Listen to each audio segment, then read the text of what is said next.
ஸ்ரீ காளிமாதா ஜோதிடம் உலக புகழ்பெற்ற ஜோதிடர் பண்டித் மகாராஜா. காதல், கல்யாணம், உத்தியோகம், வியாபாரம், கல்வி, குழந்தை பாக்கியம் மற்றும் மந்திர சூனிய பிரச்சனைகளுக்கு நிரந்தர தீர்வு. வணக்கம். செய்தி வீச்சு உங்களை வரவேற்கிறது. இன்றைய செய்தி வீச்சிலும் உலகத்தின் பரபரப்பான விடயங்கள், இலங்கை நிலவரங்கள் காத்திருக்கின்றன.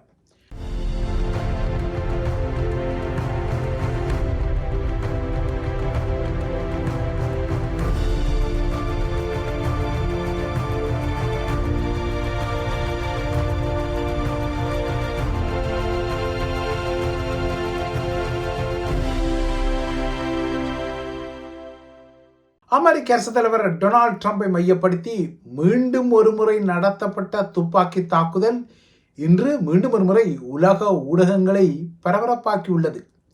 வெள்ளை மாளிகையின் சென்ட்ரி பாயிண்ட் எனப்படும் பாதுகாப்பு காவலரனை அண்மித்து அங்கிருந்த அதிகாரிகளை நெருங்கி அவர்கள் மீது துப்பாக்கிச் சூடை நடத்திய மேரிலாந்தைச் சேர்ந்த 21 வயதான நசீர் பெஸ்ட் என்ற ஆயுததாரி யுஎஸ் சீக்ரெட் சர்வீஸ் எனப்படும் அமெரிக்க இரகசிய சேவை அதிகாரிகளாலும் FBI அதிகாரிகளாலும் எடுக்கப்பட்ட நடவடிக்கையில் சுட்டுக் கொல்லப்பட்டதான பரபரப்பு செய்திகள் வெளிவந்துள்ளன.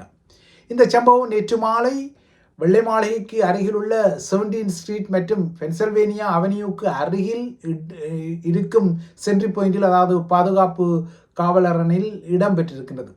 நசீர் பெஸ்ட் தன்னிடமிருந்த கைத்துப்பாக்கியை வெளியே எடுத்து பலமுறை அதிகாரிகள் மீது துப்பாக்கிச் சூட்டை நடத்தியதாகவும், சீக்ரெட் சர்வீஸ் எனப்படும் அமெரிக்காவின் இரகசிய சேவை அதிகாரிகளும் பதிலுக்கு சுட்டதில் அவர் காயமடைந்ததாகவும், மருத்துவமனைக்கு கொண்டு செல்லப்பட்ட அவர் ஜார்ஜ் வாஷிங்டன் பல்கலைக்கழக மருத்துவமனையில் மரணித்ததாகவும் இப்போது அதிகாரிகளால் அறிவிக்கப்பட்டுள்ளது. கொல்லப்பட்ட நசீர் பெஸ்ட் மனநிலை பிரச்சனை உடைய ஒரு நபர் என்பது FBI அமைப்புக்கு தெரியும் என குறிப்பிட்ட அதிகாரிகள், அவர் தன்னை இயேசு கிறிஸ்து எனவும் கடவுள் எனவும் தான் உண்மையான ஒசாமா பின்லாடன் எனவும் விசித்திரமான கதைகளை அடிக்கடி கூறிக்கொள்பவர் எனவும், கடந்த வருடம் இவர் வெள்ளை மாளிகைக்கு அருகில் போக்குவரத்தை இடையூறு செய்தபோது கைது செய்யப்பட்டதாகவும், நீதிமன்றத்தில் அவர் முன்னிலைப்படுத்தப்பட்ட போது நீதிபதி அவருக்கு கடுமையான எச்சரிக்கைகளை விடுத்து இனிமேல் வெள்ளை மாளிகைக்கு அருகில் செல்லக்கூடாது என்ற உத்தரவுகளை எல்லாம் பிறப்பித்த போதும் இப்போது இந்த சம்பவம் இடம்பெற்றதாகவும், இந்த சம்பவத்தின் இறுதியில் அவர் கொல்லப்பட்டதாகவும் FBI அறிவிக்கின்றது. இந்த சம்பவத்திற்கான காரணங்கள் குறித்து தற்போது FBIயும் சீக்ரெட் சர்வீஸ் அதிகாரிகளும் ஒரு விசாரணையை நடத்துவதாகவும் குறிப்பிடப்படுகின்றது. கடந்த மாதம் 25ஆம் தேதி வெள்ளை மாளிகையின் செய்தியாளர்களின் இரவு விருந்தின் போது ஆயுததாரி ஒருவர் ட்ரம்ப் மற்றும் முக்கியமான அமெரிக்க அரசு அதிகாரிகள் இருந்த இடத்தை நோக்கி செல்ல முயன்றபோது துப்பாக்கிச்சூடு நடத்தப்பட்டதும் அவர் மடக்கப்பட்டதும் தெரிந்த கதைகள். வெள்ளை மாளிகைக்கு அருகில் மீண்டும் ஒரு சம்பவம் இடம்பெற்றது. வாஷிங்டன் நினைவு சின்னத்திற்கு அருகே அதிகாரிகள் மீது இந்த மாத ஆரம்பத்திலும் ஒரு துப்பாக்கிச்சூடு நடத்தப்பட்டது. அந்த துப்பாக்கி தாக்குதல் நடத்திய 45 வயதான நபர் கைது செய்யப்பட்டு அவர் மீது வழக்கு தொடரப்பட்ட சம்பவங்களின் அதிர்வுகள் ஓய முன்னர் மீண்டும் ஒரு முறை வெள்ளை மாளிகைக்கு அருகில் ஒரு துப்பாக்கி தாக்குதல் நடத்தப்பட்டது. அதில் சூத்திரதாரி தற்போது கொல்லப்பட்டிருக்கின்றார். வெள்ளை மாளிகை வளாகத்துக்கு வெளியே பல துப்பாக்கிச் சூடுகள் கேட்டதால் வெள்ளை மாளிகையில் பணிபுரிந்த அதிகாரிகளும் அச்சத்தால் பதுங்கிய இல்லையென்றால் பாதுகாப்பு தேடி ஓடிய செய்திகள் எல்லாம் இப்போது வந்திருக்கின்றன. ஆக மொத்தம் வெள்ளை மாளிகையில், அதுவும் அமெரிக்க அரசு தலைவரின் பதிவிடத்தில் இப்போது அடிக்கடி பதற்றங்கள் எல்லாம் உருவாவது மத்திய கிழக்கு போரின் பின்னணியில் தெரிகின்றது. இவ்வாறாக உலக பரபரப்பு செய்திகள் இருக்க, வடக்கு கிழக்கில் தமிழர் தாயக பகுதியில் தெரியும் அனுர தரப்பின் திரை விலகல் மற்றும் நாடாவட்டு காட்சிகளில் அவரது மாலிமாவை எனப்படும் தேசிய மக்கள் சக்திக்கும் சில பங்கு இருக்கும் நிலையில், யாழ் மாவட்டத்திலும் தேசிய மக்கள் சக்திக்கு ஒரு பணியகம் திறக்கப்பட்ட காட்சிகளும் புதிதாக வெளிவந்தன. ஏற்கனவே மட்டக்களப்பில் பொது நூலகம் திறக்கப்பட்ட போது, அந்த திறப்பு விழாவில் ஒரு திரை இழுக்கப்பட்ட போது தமிழரசு கட்சியின் சுமந்திரனும் அனுரவின் வேண்டுகோளுக்கு இணங்க அந்த திரையை இழுத்து பொது நூலகத்தின் பெயர் பலகையை திறநீக்கம் செய்த நிலையில், JVPயின் பொதுச் செயலாளர் டில்வின் சில்வா அரியாலை பகுதியில் தேசிய மக்கள் சக்தியின் புதிய பணியகத்தின் நாடாவை வெட்ட யாழ்ப்பாணத்துக்கு சென்றபோது சில கதைகளும் வந்தன, சில பரபரப்பான காட்சிகளும் வந்தன. அதில் ஒரு விடயமாகத்தான் தமிழர்களின் தலைவரின் உடல் புதைக்கப்பட்ட இடம் தொடர்பாக ஸ்ரீலங்காவின் ஃபீல்ட் மார்ஷல் சரத் பொன்சேகா அண்மையில் தெரிவித்த கருத்து தொடர்பாகவும் மாகாண சபை தேர்தல் தொடர்பாகவும் டில்வின் சில்வா சில எதிர்வினைகளை யாழ்ப்பாணத்தில் வைத்து வெளிப்படுத்தியிருந்தார். தலைவரின் உடல் புதைக்கப்பட்ட இடம் குறித்து அரசாங்கத்தில் இல்லாத சரத் பொன்சேகா சொல்லும் கருத்தில் தாம் கருத்து சொல்லவோ அதற்கு பொறுப்பேற்கவோ தயாராக இல்லை என குறிப்பிட்ட டில்வின் சில்வா, இப்போதுள்ள பிரச்சனைகளை விட வேறு பிரச்சனைகள் நாட்டில் உருவாகாமல் விட்டால் 2027 ஆண்டில் மாகாண சபை தேர்தல் நடத்தப்படும் எனவும் சொல்லியிருக்கின்றார். ஒருவேளை அவ்வாறான தேர்தல்கள் போன்ற களங்களை இலக்கு வைத்துத்தான் யாழ்ப்பாணத்திலும் மாலிமாவா, அதாவது தேசிய மக்கள் சக்தி தமக்கென ஒரு பணியகத்தை புதிதாக திறந்திருக்கின்றதோ என்னவோ யார் அறிவார். உண்மையில் இந்த ஆண்டில் தேர்தல்களை நடத்த அரசாங்கம் திட்டமிட்டிருந்த போதிலும், அதற்குரிய பணத்தை வரவு செலவு திட்டத்தில் ஒதுக்கி இருந்த போதிலும், கடந்த நவம்பரில் ஏற்பட்ட தித்வா சூறாவளி தாக்கத்தால் இந்த தேர்தலுக்காக ஒதுக்கப்பட்ட பணம் உட்பட 500 பில்லியன் இலங்கை ரூபாவை அரசாங்கம் தித்வா நிவாரணம் மற்றும் மீட்பு பணிகளுக்காக திருப்பிவிட்டதால் இந்த வருடம் மாகாண சபை தேர்தலை நடத்த பணம் இல்லை என யாழ்ப்பாணத்தில் டில்வின் சில்வா சொல்லியிருக்கின்றார்.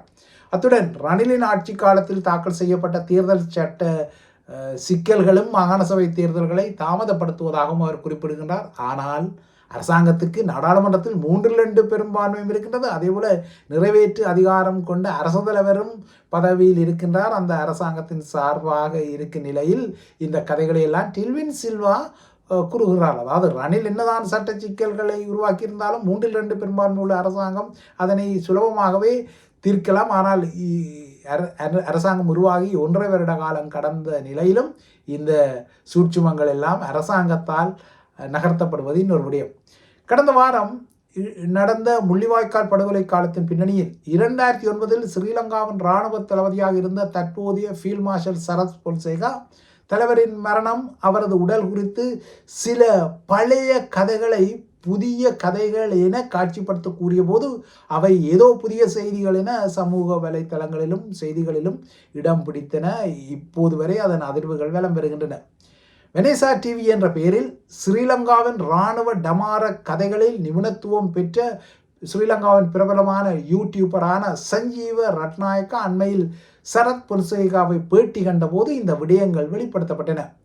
ஒரு இரகசியத்தை தான் முதன் முறையாக சொல்வதாக குறிப்பிட்ட சரத் பொன்சேகா தலைவரின் இறுதி 72 மணி நேரம் குறித்த சில பழைய கதைகளைத்தான் புதியது போல இப்போது சொல்லியிருக்கின்றார். தலைவரின் எச்சம் அடக்கம் செய்யப்பட்ட இடம் ஒரு முதன்மை துயிலும் இல்லமாக மாறுவதை தடுக்கும் நோக்கில் அவரது உடல் விரைவாக தகனம் செய்யப்பட்டு எச்சங்கள் அகற்றப்பட்டதாகவும் அவர் குறிப்பிட்டிருக்கின்றார். ஆனால் தலைவரின் இறுதி நாட்கள் என சரத் பொன்சேகா போரின் இந்த இறுதி 72 மணி நேரம் குறித்து சொல்லிய இந்த புதிய கதைகள் எல்லாம் ஏற்கனவே அவரது பழைய கதைகளின் பிரதி எடுப்புகள் தான் என்பது வெளிப்படையானது. ஒருவேளை பலர் இதனை மறந்து விட்டிருந்தாலும் அந்த மறந்து விட்டிருப்பார்கள் என தெரிந்துதான் யூடியூபர் சஞ்சீவ ரட்நாயக்கா இந்த கதைகளை இப்போது புதிய கதைகள் போல சொல்ல தலைப்படுகின்றார். தனது யூடியூப்பின் வருமானத்துக்காகவும் தனது அந்த தளத்தின் ஹிட்ஸுக்காகவும் அவர் சரத் பொன்சேகாவை கண்டு 72 மணி நேரமாக இறுதி நேரத்தில் என்ன நடந்தது என்பது இதுவரை எவருக்குமே சொல்லவில்லை, இப்போதுதான் சொல்லுகின்றேன் என சரத் பொன்சேகா கூறியிருந்தார். தலைவரும் அவரது முக்கிய தளபதிகளும் நந்திக்கடல் வழியாக தப்பிச் செல்ல திட்டமிட்டிருப்பதை தமது உளவுத்துறை கண்டுபிடித்ததால் ஸ்ரீலங்கா படையினருடன் நேருக்கு நேர் மோதுவதை தவிர தலைவரின் குழுவுக்கு வேறு வழியில்லாத ஒரு நிலைமை வந்ததாகவும் சரத் பொன்சேகா கூறுகின்றார். இதனால் 72 மணி நேரம், அதாவது மே 17 முதல் மே 19 வரை உக்கிர மோதல்கள் இடம்பெற்றதாகவும் தலைவர் ஒரு சிறிய குழுவுடன் புதர்களுக்குள் மறைந்திருந்ததாகவும் தமது படையினரின் சுற்றி வளைப்பில் இருந்து தப்ப அவர் மேற்கொண்ட முயற்சிகள் முறியடிக்கப்பட்டதாகவும் அவை தோல்வியில் முடிவடைந்ததாகவும் சரத் பொன்சேகா கூறிக்கொள்கின்றார். போர் முடிந்ததாக தம்மால் அறிவிக்கப்பட்ட போதிலும் தலைவரின் உடல் என தாம் காட்டிய அந்த உடல் கண்டெடுக்கப்பட்ட பின்னர் தான் தமது இராணுவ தலைமைக்கு நிம்மதி கிடைத்ததாகவும் இந்த 72 மணி நேரமும் தமது படையினர் வெற்றி அல்லது மரணம் என்ற நிலையில்தான் நந்திக்கடலில் போர் செய்ததாகவும் சரத் பொன்சேகாவின் புதிய கதைகளிலும் சொல்லப்பட்டிருக்கின்றன.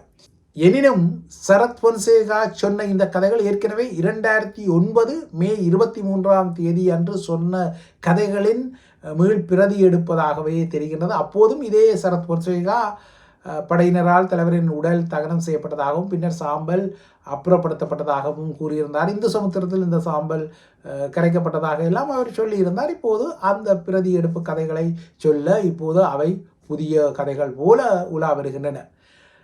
இந்த கதைகள் மட்டுமல்ல, இலங்கை உட்பட தமிழர்களின் பரப்பில் கடந்த ஓரிரு நாட்களாகவே திடுக்கிடும் செய்திகள் வலம் வருகின்றன. மலையகத்தின் டிக்கோயா நகரில் உள்ள வர்த்தக நிலையம் ஒன்றில் தமிழ் மூதாள தம்பதியினர் படுகொலை செய்யப்பட்ட இரட்டை கொலைகள் குறித்த செய்திகள் ஒருபுறமாகவும், அழுத்கம முரகல்ல கடற்கரையில் உள்ள முன்னணி சுற்றுலா விடுதியின் பின்பக்க கடற்கரை பகுதியில் துண்டிக்கப்பட்ட மனித தலை ஒன்று ஒதுங்கிய இன்னொரு திகில் செய்தி மறுபுறமாகவும், தமிழகத்தின் கோவை மாவட்டத்தின் ஒரு ஊரிலே 10 வயது சிறுமி பாலியல் வன்கொடுமை செய்யப்பட்டு படுகொலை செய்யப்பட்ட சம்பவம் தொடர்பான செய்தியும் வந்தது. அதேபோல லண்டனில் புலம்பெயர் ஈழத்தமிழர்கள் அதிகம் வசிக்கும் சவுத் கரோ மற்றும் ரைசிலி பகுதியில் ஒரு உலுக்கத்தை ஏற்படுத்திய வீதி விபத்து ஒன்றில் ஈழத்தமிழ் பூர்வீக இளைஞர் பலியான செய்தி உட்பட்ட பல செய்திகள் வந்தன. எனினும் டிக்கோயா கொலைகள் மற்றும் கோவை கொலையில் சந்தேக நபர்கள் பிடிபட்டிருக்கின்றனர். கோவை சம்பவத்தில் குறித்த சிறுமியின் அயல் வீட்டில் வசித்த கார்த்தி என்ற 33 வயது இளைஞர் இந்த சிறுமியை இருசக்கர வாகனத்தில் கடத்தில் சென்று அவர் மீது பாலியல் வன்கொடுமை செய்து அவரை கொலை செய்ததும், இந்த குரூரத்துக்கு அவரது நண்பரான இன்னொரு 30 வயதான நபர் உடந்தையாக இருந்ததும் தெரிய வந்தது. இப்போது இருவருமே கைது செய்யப்பட்டுள்ளனர். தனது ஆட்சியில் சிங்கப்பெண் படை போன்ற பெண்களின் பாதுகாப்புக்கு புதிய படைப்பிரிவுகளெல்லாம் அதிரடியாக ஆரம்பித்த புதிய முதல்வர் விஜய்க்கு இந்த சம்பவம் அதிர்ச்சி அளித்திருப்பதால் புதிய வேகத்தில் சந்தேக நபர் மீது குற்றப்பத்திரிகையை தாக்கல் செய்து கடுமையான தண்டனையை அவர்களுக்கு வழங்கும் வகையில் முடிவுகள் வர வேண்டும் என நேற்று அவர் அதிகாரிகளுக்கு உத்தரவிட்டிருக்கின்றார். விரைவான விசாரணைகள் மேற்கொள்ளப்பட்டு இந்த குற்றவாளிகளுக்கு தண்டனை வழங்கப்படும் எனவும், பெண்கள் சிறார்களுக்கு எதிரான குற்றங்களுக்கு தனது அரசு கடும் தண்டனையை வழங்கும், எந்தவித சமரசம் செய்யாது எனவும் முதல்வர் விஜய் குறிப்பிட்டிருக்கிறார். இதேபோல இலங்கையின் மலையகத்தில் கடந்த 21ஆம் தேதி 85 வயதுடைய சக்திவேல் மற்றும் 82 வயதுடைய அவரது மனைவியான சவுந்தலா தேவி ஆகியோரை கொலை செய்து அவர்களிடமிருந்து 18 பவுன் தங்க நகைகளை எடுத்துச் சென்ற சம்பவத்துடன் தொடர்புடைய முக்கிய சந்தேக நபர்கள் நேற்று பொகவந்தலாவில் பெட்ரசோ பகுதியில் மறைந்திருந்த போது பிடிபட்டிருக்கின்றனர். கைதானவரிடமிருந்து குறித்த தம்பதியினரிடம் கொள்ளையிடப்பட்ட நகைகளும் மீட்கப்பட்டிருக்கின்றன.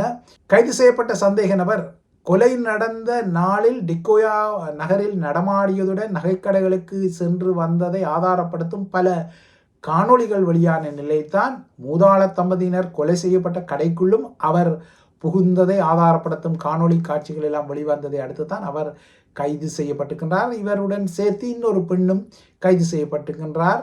இந்த சம்பவம் இலங்கையில் பரபரப்பான ஒரு சம்பவமாக வந்திருக்கின்றது. உலக பொருளாதார நிலைமையால் தங்கத்தின் விலை எகிரியுள்ள நிலையில் தங்க நகைகள் சார்ந்த குரூரமான குற்றங்கள் உட்பட்ட குற்றங்கள் இலங்கையிலும் அதிகரித்து வருகின்றன. இவ்வாறான குரூரங்கள் மட்டுமல்ல, அரசாங்கத்திடமிருந்தும் மக்களிடமிருந்தும் இணைய வழியில் மோசடி செய்து பணத்தை திருடும் சம்பவங்களும் அதிகரித்து வருகின்றன. ஸ்ரீலங்கா திரைசேரியில் இருந்து இணையவழி மோசடி மூலம் திருடப்பட்ட 2.5 மில்லியன் அமெரிக்க டாலர் உட்பட முக்கிய 2 இணைய மோசடி குறித்த விசாரணைகளுக்கு அமெரிக்காவின் சமஷ்டி புலனாய்வு பணியகமான FBI-யின் குழு ஒன்று கொழும்பில் நிற்பதாக செய்திகள் வந்த நிலையில் இந்த விடயத்தில் நேற்று அமெரிக்க தூதரகம் ஒரு மறுப்பை வெளியிட்டது. அதாவது சிறப்பு குழு ஒன்றும் வாஷிங்டனிலிருந்து வரவில்லை, ஆனால் ஏற்கனவே ஸ்ரீலங்கா தூதரகத்தில் உள்ள FBI குழு இந்த விசாரணைகளுக்கு உதவி வருவதாகவும் அது குறிப்பிட்டிருக்கின்றது. ஆக மொத்தம் திரைசேரி திருட்டை பிடிக்க FBI-யின் பங்களிப்பு இருப்பதை கொழும்பு தூதரகம் மறுக்கவில்லை என்பது இங்கு ஒரு குறிப்பிடத்தக்க விடயம். இதுவரை இடம்பெற்ற இந்த புலனாய்வில் திரைசேரியில் திருடப்பட்ட 2.5 மில்லியன் அமெரிக்க டாலரில், அதாவது 25 லட்சம் அமெரிக்க டாலரில் ஆக $200 மட்டுமே இப்போது மீட்கப்பட்டுள்ளது. ஸ்ரீலங்கா திரைசேரியில் திருடப்பட்ட இந்த பணம் முதலில் அமெரிக்காவின் டெலோவர் நகரில் உள்ள வங்கி கணக்குக்கு அனுப்பப்பட்டு அந்த வங்கி கணக்கிலிருந்து இன்னொரு வங்கி கணக்குக்கு அது மாற்றப்பட்டு அதன் பின்னர் இந்த பணம் மாயமானது. அந்த மாற்றப்பட்ட கணக்கில் ஆக மொத்தம் $200 இருப்பதால் அதனை இப்போது தாம் மீட்டுள்ளதாகத்தான் அமெரிக்க அதிகாரிகள் ஸ்ரீலங்கா அதிகாரிகளுக்கு அறிவித்துள்ளனர். ஆக மொத்தம் இந்த திரைசேரி திருட்டில் இன்று வரை எதுவுமே முறையான தரவுகள் கிட்டவில்லை என்பது குறிப்பிடத்தக்கது. இவைதான் ABC தமிழின் செய்திவீச்சு. மேலதிகமான விவரங்கள் நரக்ஸ் விரிக்ஸ் மிக்சன் மச்சிலும் காத்திருக்கின்றன. அந்த பதிவுக்காகவும் காத்திருங்கள். மீண்டும் ஒரு செய்திவீச்சில் சந்திக்கலாம். நன்றி, வணக்கம்.